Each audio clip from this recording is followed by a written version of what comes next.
young woman.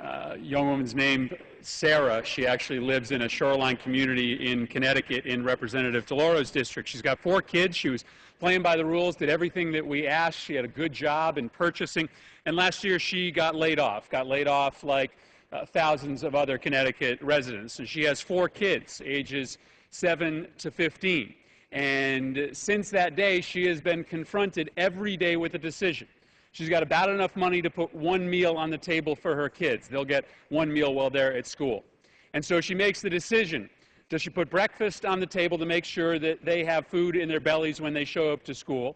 Or does she put dinner on the table when they come back? That's her daily challenge every single day. Now, she gets a little bit of help from a food bank, from a soup kitchen around the corner from her. A soup kitchen that likely gets money from the Emergency Food Assistance Program, one of the programs that is cut 25% under the President's proposed budget. That's her daily reality.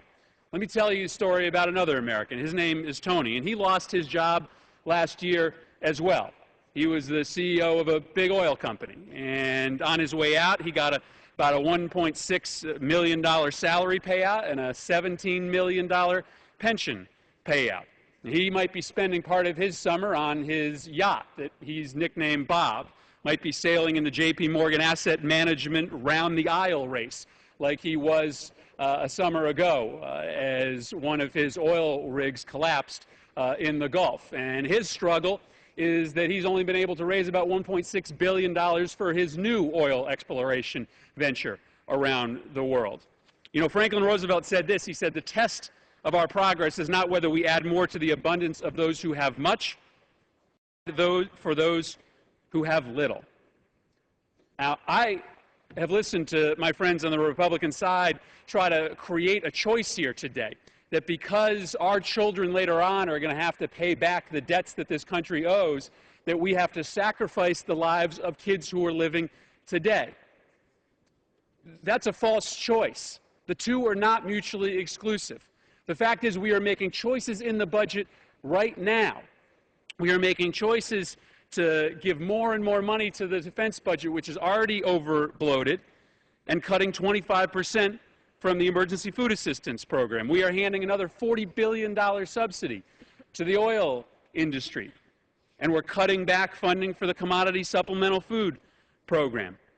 And as the Republican budget calls for, we are further cutting taxes for the richest 1 or 2% of Americans.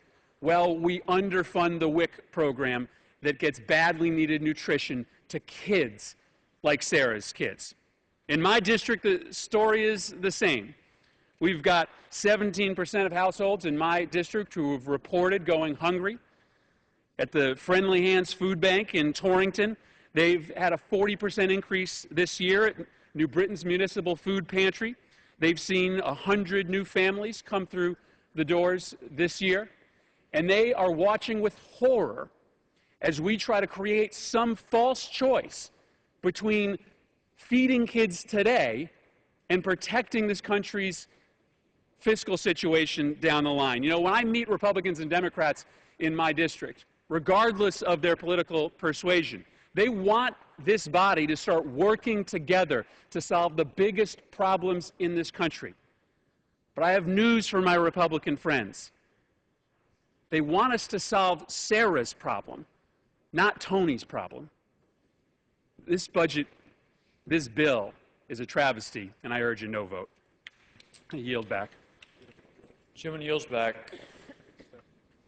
For what purpose, the gentleman from New York rise? I move to strike the last word. The gentleman is recognized for 5 minutes. Let me thank Congresswoman DeLauro and, of course,